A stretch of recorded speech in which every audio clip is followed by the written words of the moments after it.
All right, everyone. Thanks for coming. We're ready to start the second panel of the day. Still talking about another hot topic in this election campaign. There is nothing really to report at this stage. They are starting the counting, so there's no specific update that I feel like I should be giving to you at this time. Hopefully soon there's more information coming. So now we're going to talk about drugs, pharmaceuticals, and immigration. Again, very hot topics in this campaign. And we're lucky to have here with us today Professor Jonathan Karnon, who is professor in health economics here at Flinders University. As a health economist, he brings expertise in supporting governments and health service organizations to make informed decisions and minimize the opportunity cost of spending on healthcare.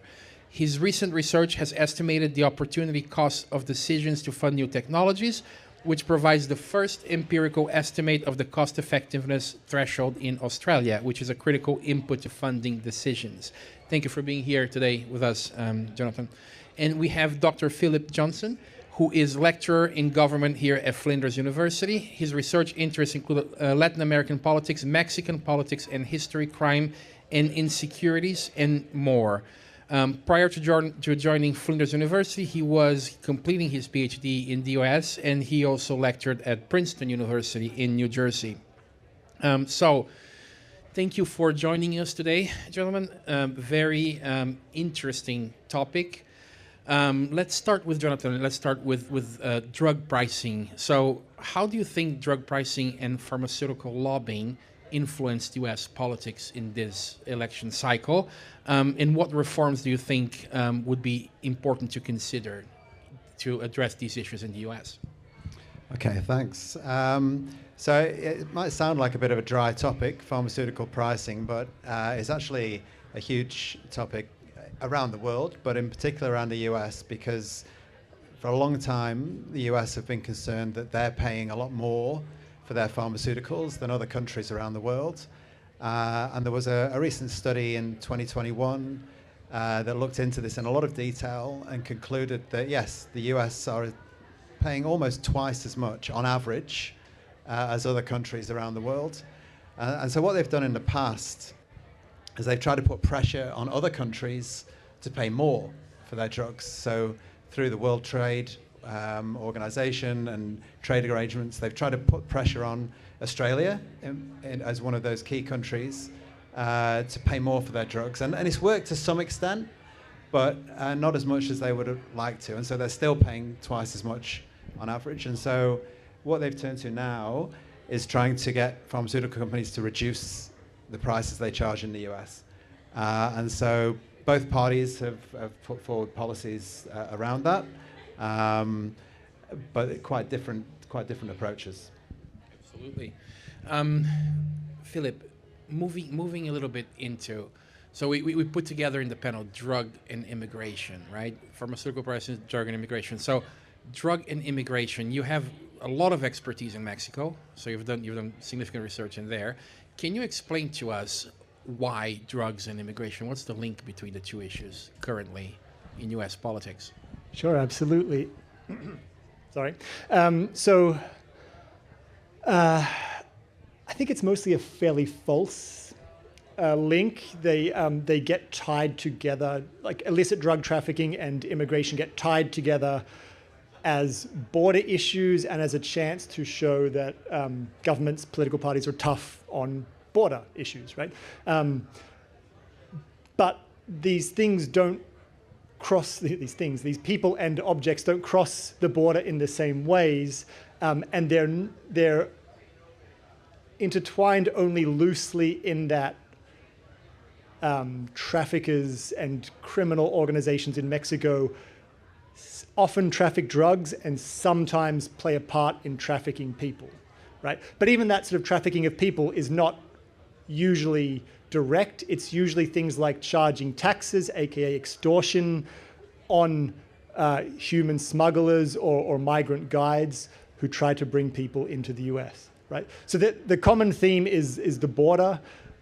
They get brought together on sort of party platforms, and I think the Republicans, especially in their party platform, have tried to link a whole bunch of things and say drug cartels and gangs and undocumented migrants are all the same problem to be addressed with border closure and deportation. But I think they're more, they really need to be separate policies, because you can't solve these problems, so to speak, in the same way, right?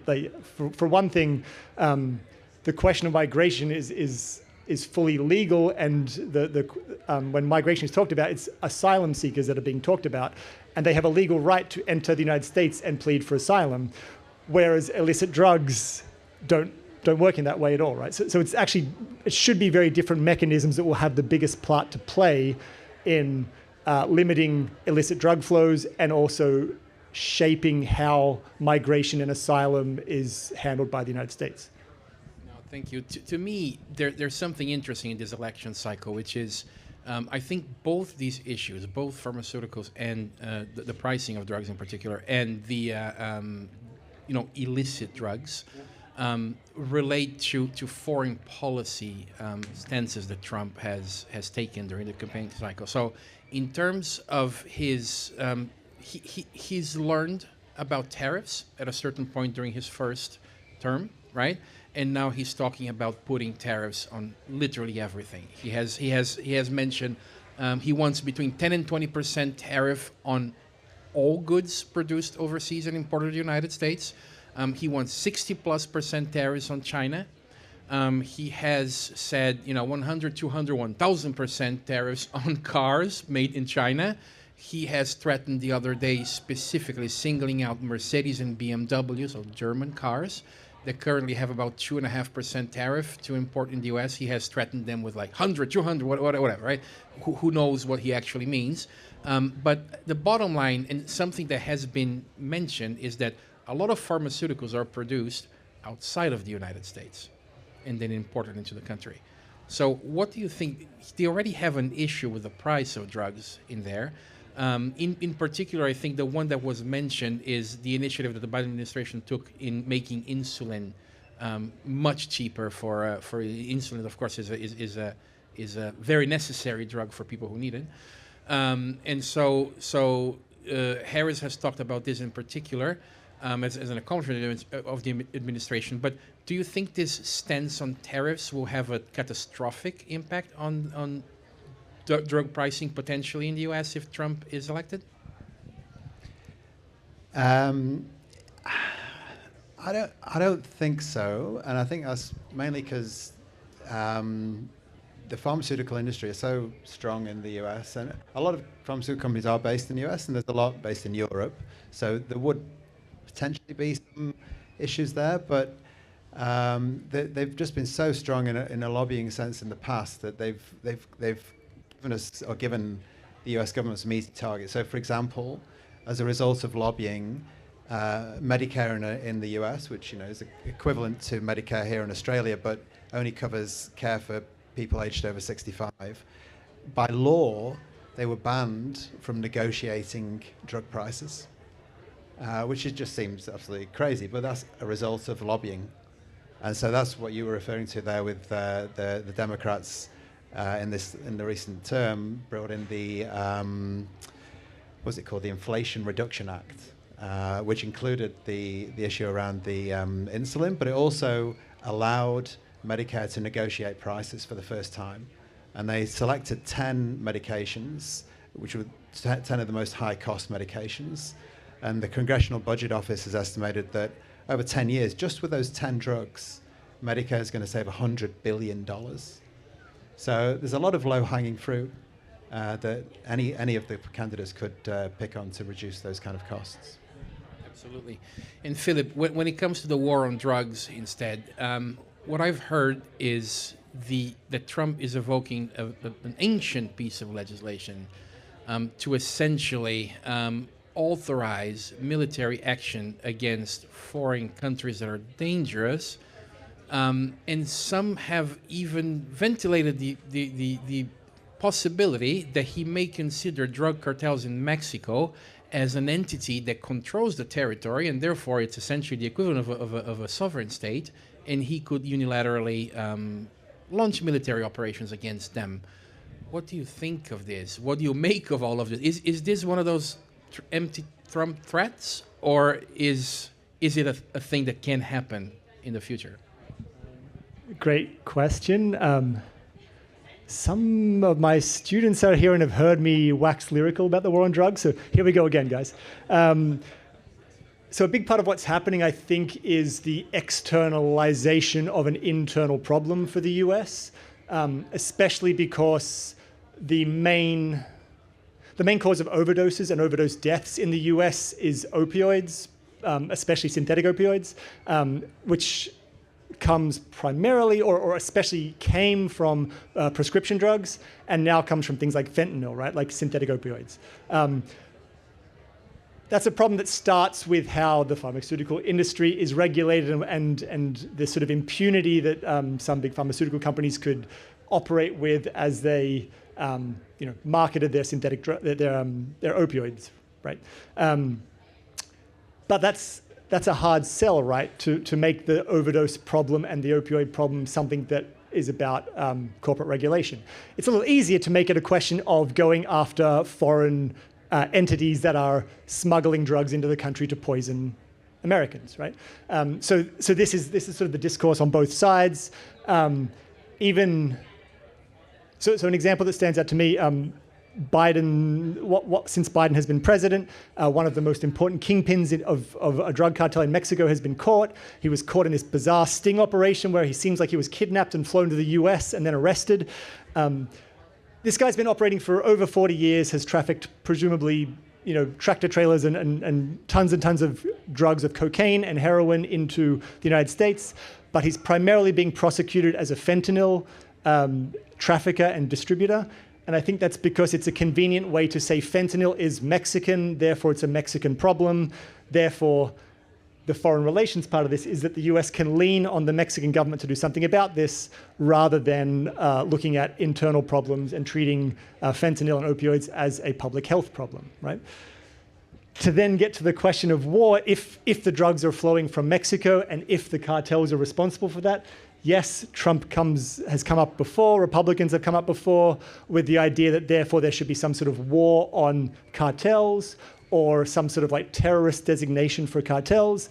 I think it's quite possible Trump will try to push this. Part of the problem is I don't think it's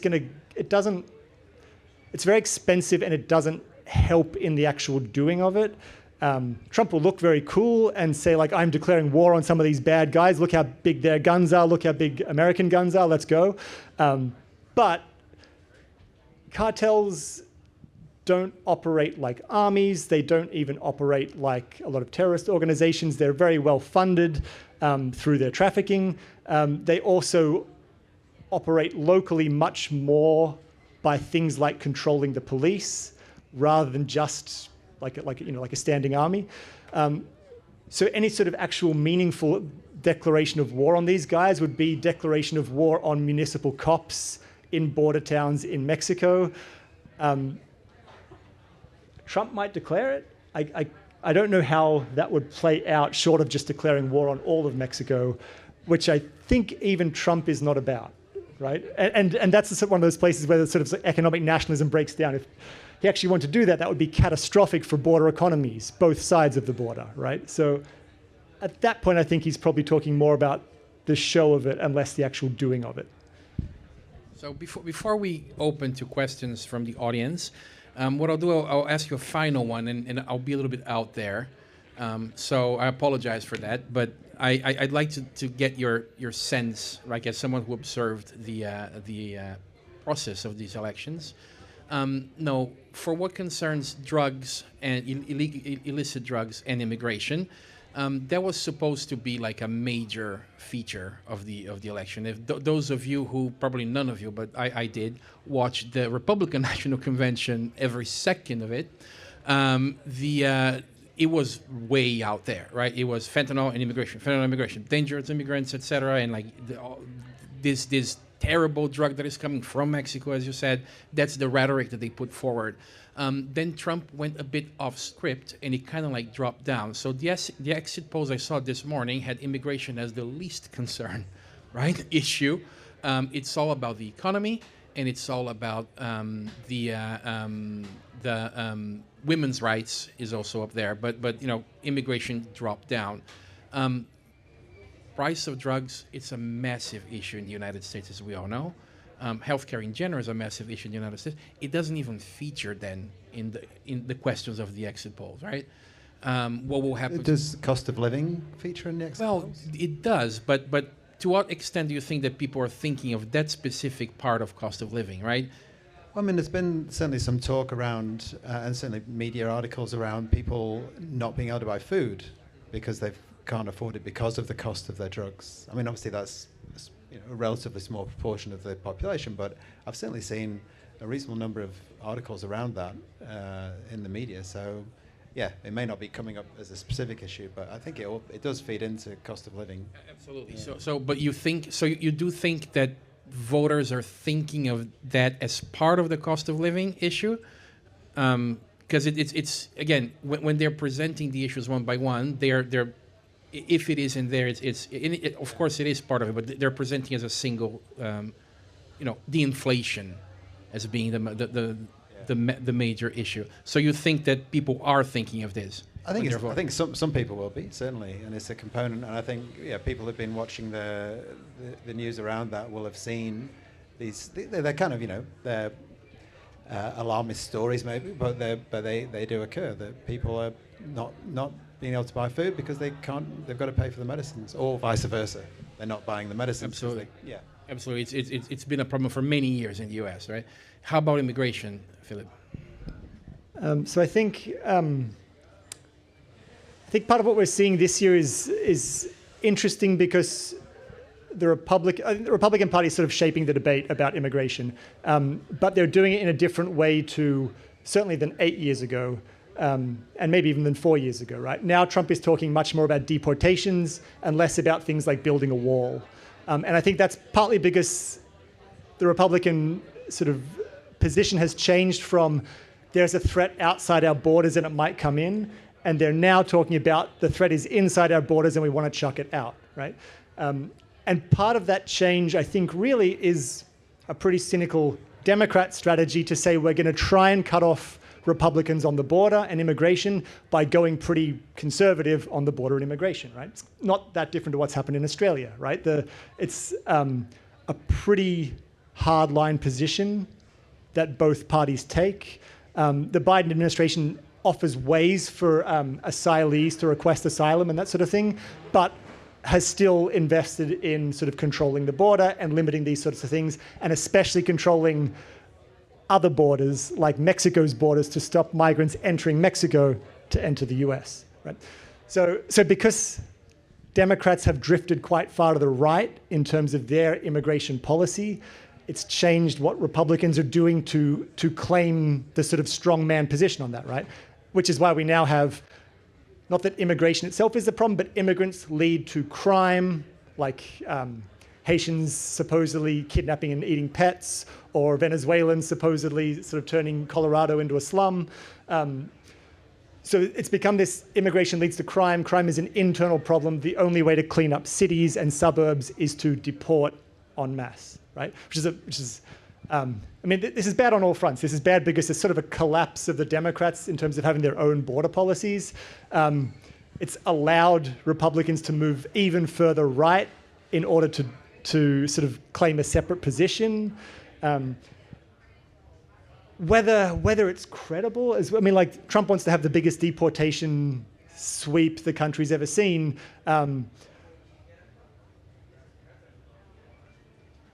He might try it a bit. I think probably the part that will end up playing out is limited deportation of target groups, like anyone seen as being too critical of Israel on college campuses, like international students and things like that. I think we'll see a lot of talk and maybe some action around limiting visas and maybe not full-on deportation, but controls in those places.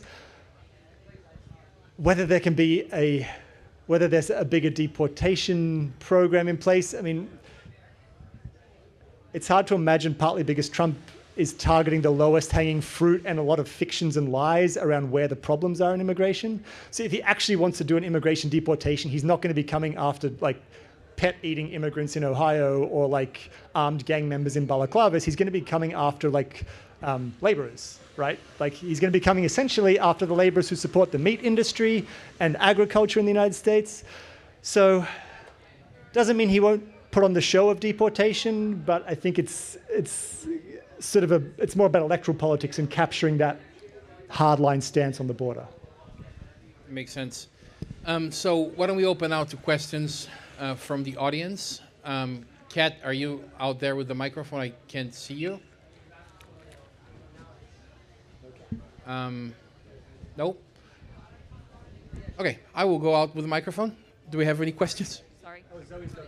Oh, you got it. Sorry. Excellent. You got one here. Thank you. So you talked about the focus of deportation rather than building a wall. It seems that there is no real talk about the asylum-seeking process within the United States and how these people actually get into the United States in the first place. There was famously Mitch McConnell said that they had a border bill that Trump shot down. I guess how do you think the Republican Party will even address like these kinds of issues going forward with how these people even get into the country, because they're kind of moving away from the border wall towards more deportations? Really great question.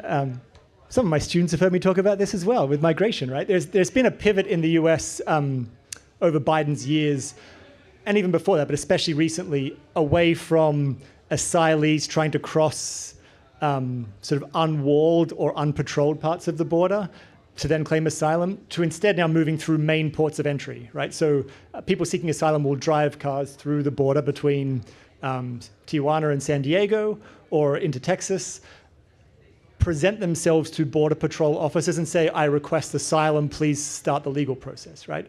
This isn't, the majority of the problem isn't, the sort of the like Sicario movies where people are like crawling through the desert at night and things like that. That is there, but legal ports of entry are the main sort of focuses of this sort of asylum question.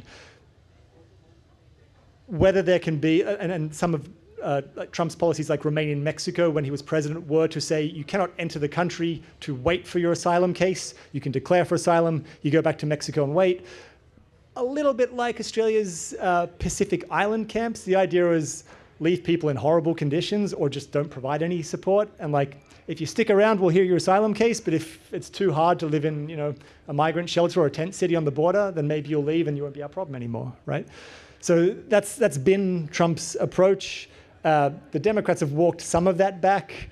So it's not quite as clearly cruel. But this is still a good point, because the issue of asylum seekers is an issue of main ports of entry, which is also an issue of economics and border economics, right? It's how all the legal trade crosses the border. It's how dual citizens cross the border to go to school and to work and things like that. So, a real hardline approach on this would mean slowing border traffic down in general. That's even bad for Texas, like a very like Republican sort of something of a heartland, right? Any more questions? Recently, well, not really recently on social media, there were stories of people simply touching fentanyl corrupted items and overdosing, but they seem to have recently disappeared. What do you think about that?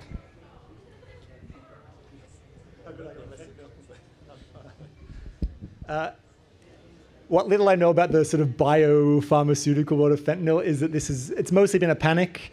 There were some videos going around of like police doing drug raids and touching fentanyl and sort of falling over and haven't heard much about credibility with it. I should say that the fentanyl is a real issue, and I think it changes the question of drug policy a bit, because it's so lethal in such small doses that just sort of decriminalizing and regulating it is not necessarily an answer. Like the US has essentially decriminalized marijuana in most places. No one's the worse for it. Some states are making tons and tons of money out of it, like Colorado, right?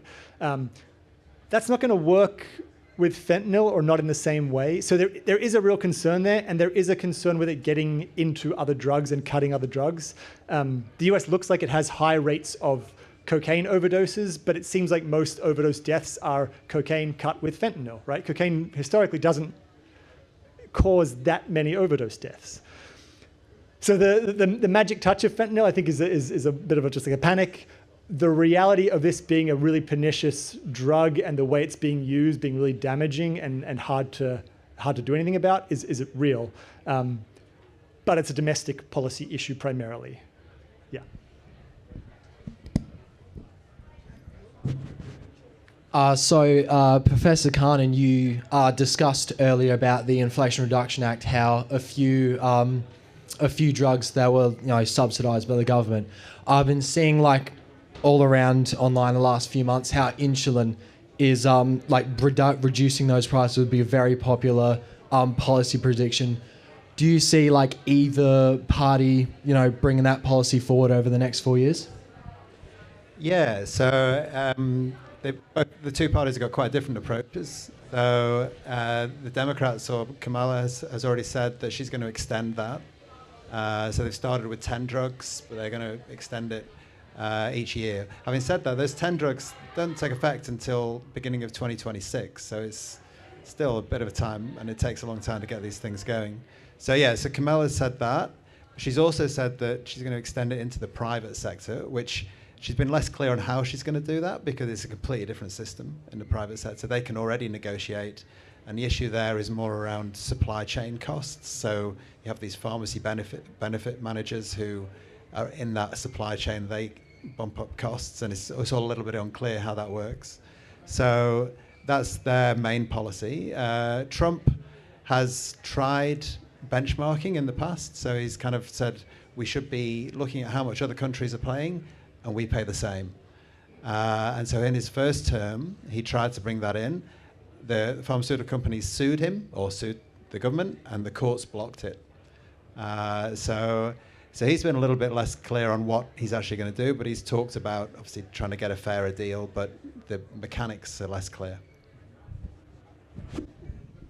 Can I ask a follow-up on that? Of course. Have you heard anything to the effect of things like insulin prices maybe shifting vote patterns in the US? Given that Biden is trying to do things like reduce insulin prices, have you heard anything about this having an impact on politics over there? I mean, I guess just my only inclination would be, given that they're really pushing that as a message they want to get across, that they've probably done some focus groups and has come back and said this is something that's working. So that's all I can say. Yeah. I mean, I ask, expecting probably there's no clear answer, but I think in some ways what the Biden government has done best has been maybe stuff that isn't going to sway the election, like reducing cost of drugs, trying to eat into student debt, things like that, right? Hugely important cost of living things, but maybe this isn't the election where you get the rewards for that. And again, as we were saying before, it's probably all bundled into that thing that is, the cost of living is out of control. And the issue is that the sense that we have is that if the conversation ends up being about cost of living, even though they've done good things to address cost of living, hasn't solved the problem, and Trump wins the election. I mean, I guess just one thing that's common there is that, the rates of diabetes in the US are pretty high. Yes. And so you're basically appealing to everyone who's got diabetes to say, well, you know how much this costs, and we're doing something to address this. And it may not solve the cost of living crisis, but for those people, probably it's a non-trivial effect. Yeah. Absolutely. The another one. Yeah, thank you. I just wanting to know what's the future of, say, Obamacare under either Trump or under Kamala. It's a good question. It's not my area of expertise, but I know that in Trump's first presidency, he said he was going to roll it back, but then he didn't, did he? So, I mean, it seems to have not moved. It's not been a major issue from what I've seen, but maybe you've seen others. No, I think that sort of tracks. I think it seems a bit like something that, while Obama's name was attached to it, Trump Republicans were campaigning against it. But when it became an actual thing that was affecting people's quality of lives, they realized it wasn't. And once it was sort of normalized as part of like insurance calculations and things like that, it became a harder thing to touch because it is helping people's like costs of living and things, and especially things like people with chronic illness. I've got friends, like diabetic friends in the US, who like totally depend on things like Obamacare to get them through when they're not working and things like that, right? So I think this is less directly on the table this time. It's not something Republicans can get as much traction with as they could in years past.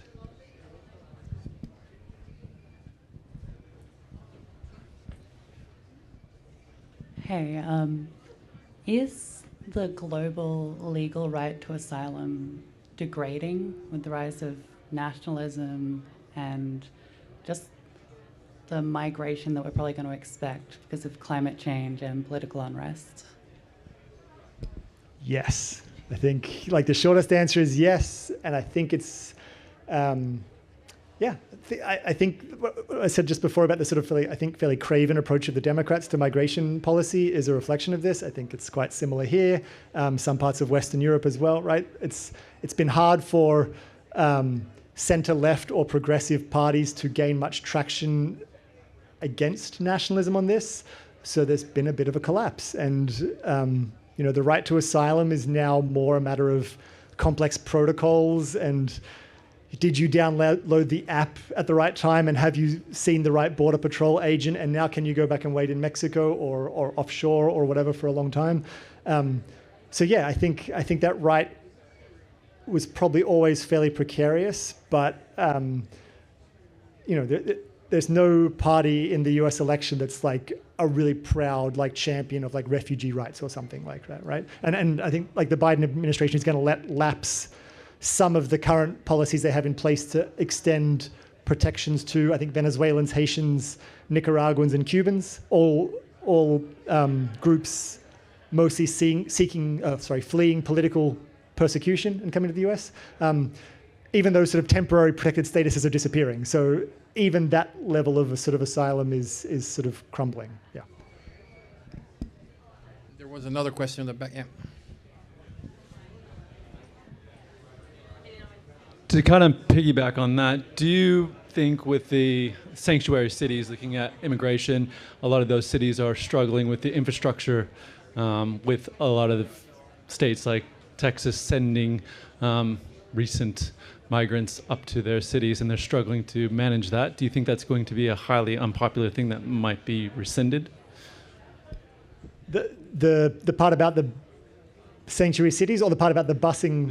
The sanctuary cities. Yes, right. Yeah.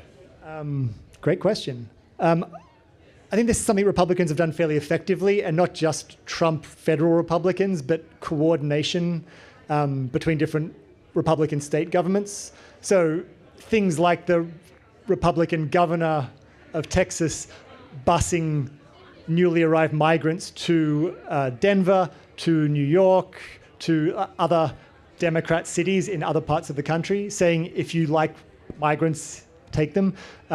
That's been very effective at not destabilizing the cities. The cities are fine, but then creating the discourse that, well, look, there are all these migrants turning up in these cities, which is then funneling into what I said before about like claims that Venezuelans have turned Denver into a slum, that Haitians are eating cats in Ohio, that things like that, right? So this has been a really effective policy. I don't know if it's going to change sanctuary city policies.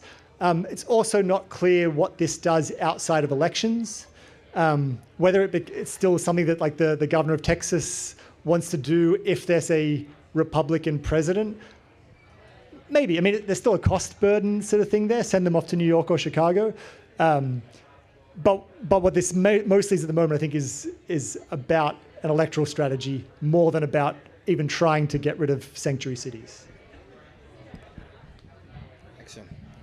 Any more questions? Oh, yes, one in the back. Do you think the presidential race is actually the biggest race on the drugs, pharmaceuticals, and immigration? Because there isn't any governor's race going on this year, but currently in Texas, Ted Cruz is going against someone else, Allred, and that might also be a bigger race in the drugs, pharmaceuticals, and immigration industry, because those are the policies that are actually going to be written to be signed by the president. So do you think that the presidential race is actually the largest race, or do you think it's the Senate or the House?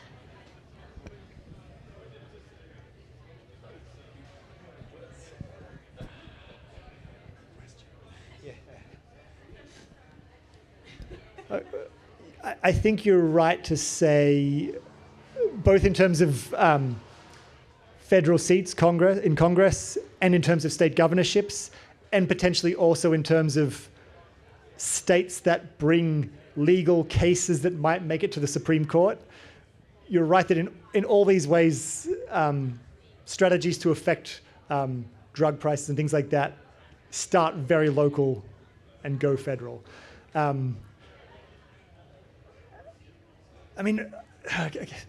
Part of my answer might be that the local races are always more important than people give them credit for, and the president's always less important in some ways. The president's a celebrity, whoever they are, and their platform matters.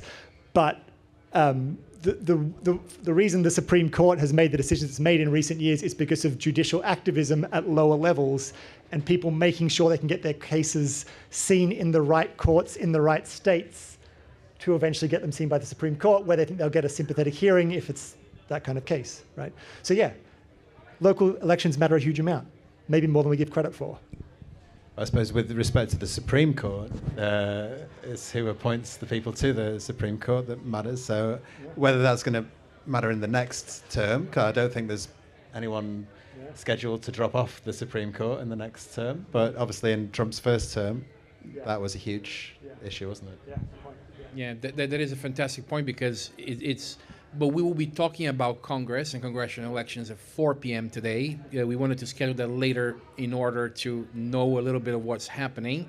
But what I can anticipate is this: it will and it will not matter, because right now the prediction is that the Democrats may be able to flip the House, right? They only need to win 4 seats in order to flip it, and they're confident that they will do it. So if things happen as we are predicting right now, they will. However, Republicans will flip back the Senate, because there are 2 very prominent seats that they are scheduled to win, and those 2 seats are enough to get majority of the. So you're going to end up with, no matter who is in charge of the presidency, you're going to end up with a Congress that is divided, with one party in the lower house, one party in the upper house, which means that any decision is going to have to be negotiated. Now, remember, it's America, it's not Australia. There is no party line for real, not like we have here. So every bill is already negotiated.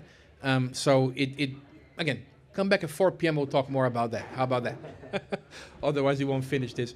Thank you very much for joining us today, both of you. Thank you all for attending. Next panel is at 1 p.m. at this stage.